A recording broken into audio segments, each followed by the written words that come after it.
So the background might look a little bit different than usual.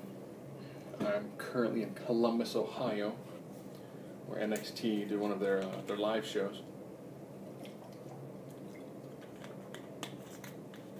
Had a great seat.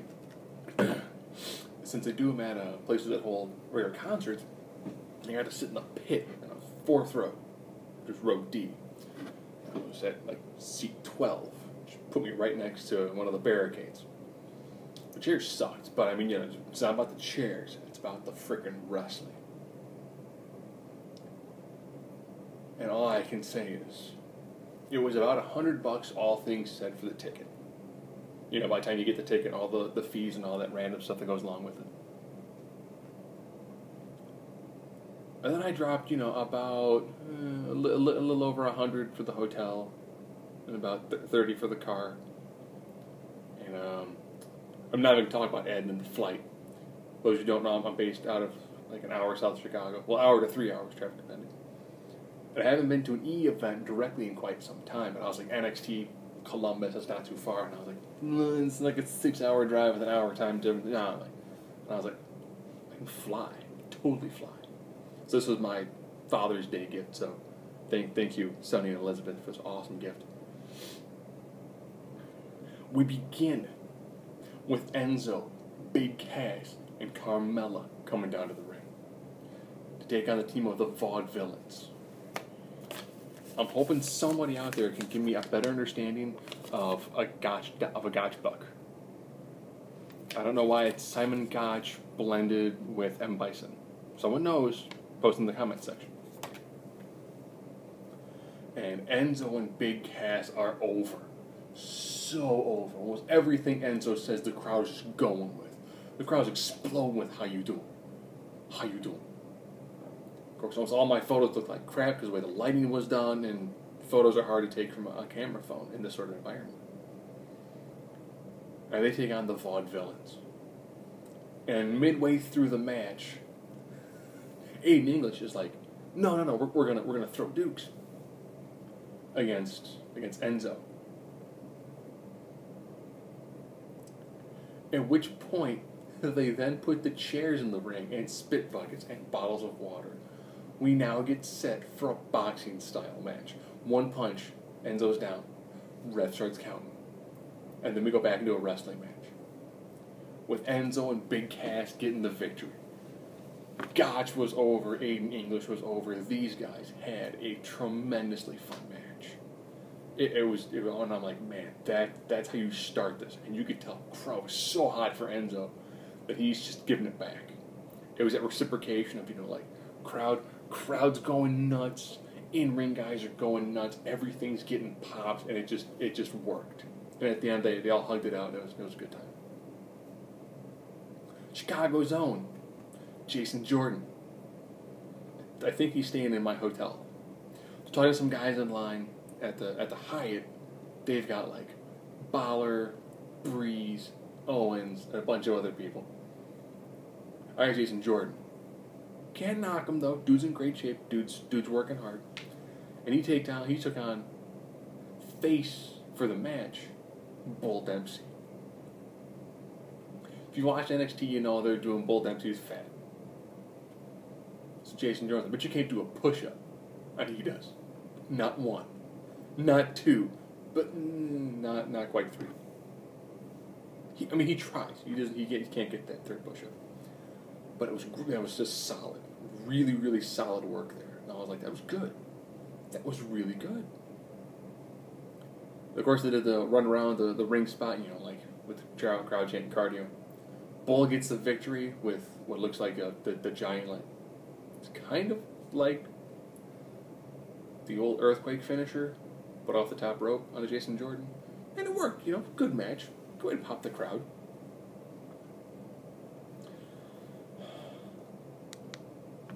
We also had another tag match, this time for the titles.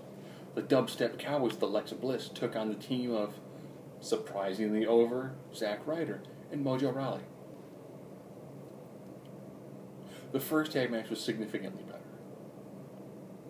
Mojo is still kind of rough. Zack Ryder is ridiculously ripped in person. I mean, you can tell when the lights hit him, he has a lot of definition to it. I was amazed at how much more defined everyone looks in person than they do on TV. Dubstep Cowboys, of course, heel their way to victory. Not a big deal. First half main event, the boss, Sasha Banks, takes on Charlotte. Great match. Oh, Sasha Banks is just fantastic. Just a beautiful match with Banks. I probably taken about 70% of the match on Charlotte. Whenever Charlotte got ahead of steam and started taking some stuff back, Banks was able to put a stop to it. Good, solid match work. So much better than anything I see on the main roster. Period. Sentence done. Turn the page. So we come back from the intermission. There were final 3 matches. I knew we were going to see a tag match because we had to see Dana Brooks and Evil Emma take on Bayley, but who would be Bayley's partner? It's Carmella. Now, when either Bayley or Emma were in the ring, since they've got more experience, they're the ring generals, it had a nice flow to it. A little bit when you had Dana and Carmella, they're both still kind of green. You could tell they didn't flow quite as well.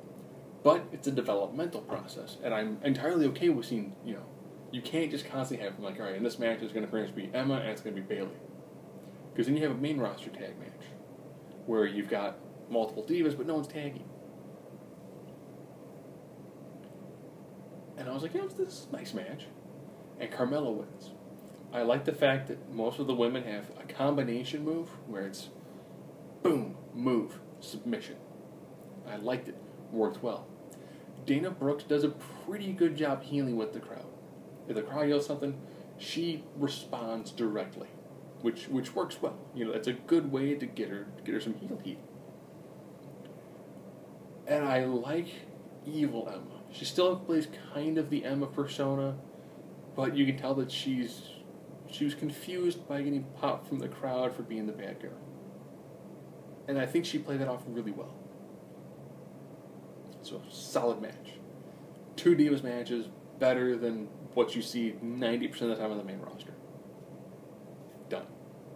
Even though you had one match where it was 2 veterans and 2 greens, still worked. Still worked great.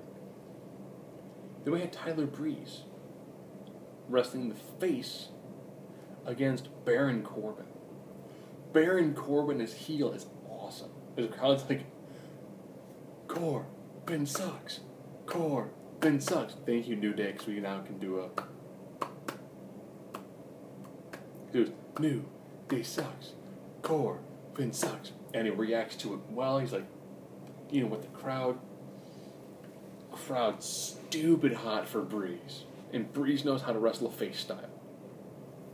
Pretty much gets the crap beat out of him.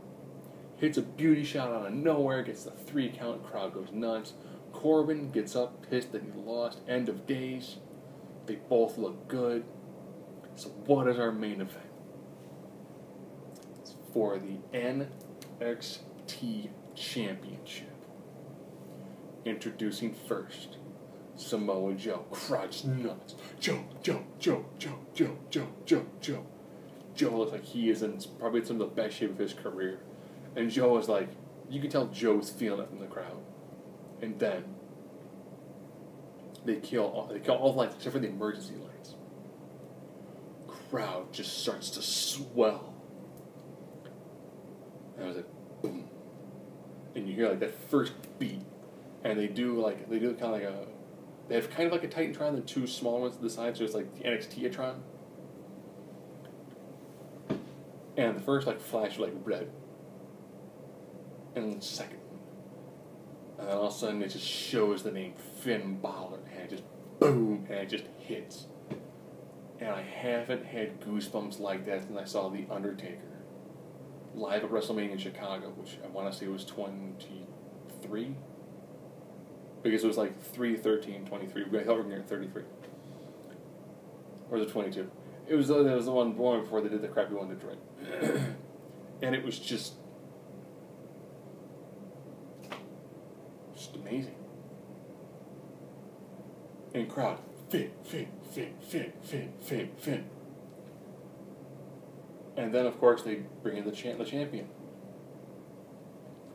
There's, fight Owens, fight! Fight Owens, fight! Fight Owens, fight! So, every single person involved in this match had the crowd loving them.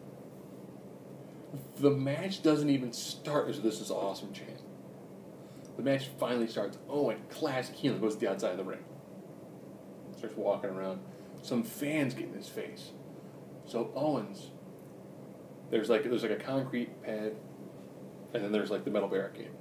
Because they're taking place, there were concerts, so that way then they can do the stage as part of where they walk in at, so everyone can see them when they walk in. And then they can do their little steps that come down. So pretty much where your mosh pit is where your stage, where your ring's located. And they've got that barricade. So he gets up on the barricade and gets right in these two guys' face. He's like, go ahead and hit me. Go ahead and hit me. I mean, it's just, oh. It's like advanced healing 419. It's just, it is like the perfect definition of how you heal at a house show. And then while that's going on, Finn and Joe are looking at each other. They start kind of wrestling. And then Kevin starts stretching. So the chant starts, stretch, Owens, stretch, stretch, Owens, stretch. Then he just stands there. Rest, Owens, rest. Rest, Owens, rest. But wouldn't have been tired at that part. I was screaming like, verb, Owens, verb. Verb, Owens, verb. I don't know how well that would have carried over because it is Columbus, Ohio. And then, staring triple threat, you know, Balor and Kevin are working each other over, keeping Joe out of the ring. Joe comes back in. Oh man, the finish was just, man, it's just fantastic. It's like senton, but Joe gets the knees up. Coup de grace. And then you're like, oh my God, he's going to pin him. No. Because Joe is up. Joe waylays Finn. It goes for the cover. Doesn't work on Finn. Joe, Finn in the corner, gets Finn up. Muscle buster. Turns around. There's Owens. Owens pushes Joe into the ropes. Pop a power bomb. 1, 2, 3. Crowd is happy. Greg Hamilton comes out. He's the weird guy in the back who asks the questions that people tend to ignore. Comes out and he's like, first time in Columbus, Ohio for the Arnold Classic was amazing. This time you guys were awesome. He's like, you know, maybe we'll do this the third time this year. Thank you everyone, good night. Place is just exploding. Then I walk past Huntington, get to my car, drive my few miles back here. I'm at my hotel. Ready for my flight tomorrow morning, flying out. So I can go home, watch Money in the Bank on the network.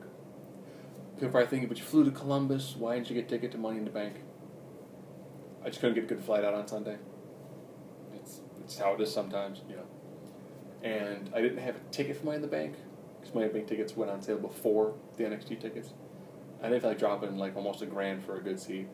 So, if you have the opportunity to watch NXT, it is like the WWE style of production values blended with like the indie performance, and it's just, you know, if you watch NXT live on the network, you know this is wrestling. This is women's wrestling. This is main event wrestling. This is where it is at, and unless you live in Japan. If you live in Japan, you've got New Japan, which is awesome. But if you live in the States, this is what you've got. This is, bar none, the best entertainment dollar you will ever spend when it comes to professional wrestling. All told, this was probably about $500 for me, which is about half of what I spent for my WrestleMania package, but worth every single gotch buck.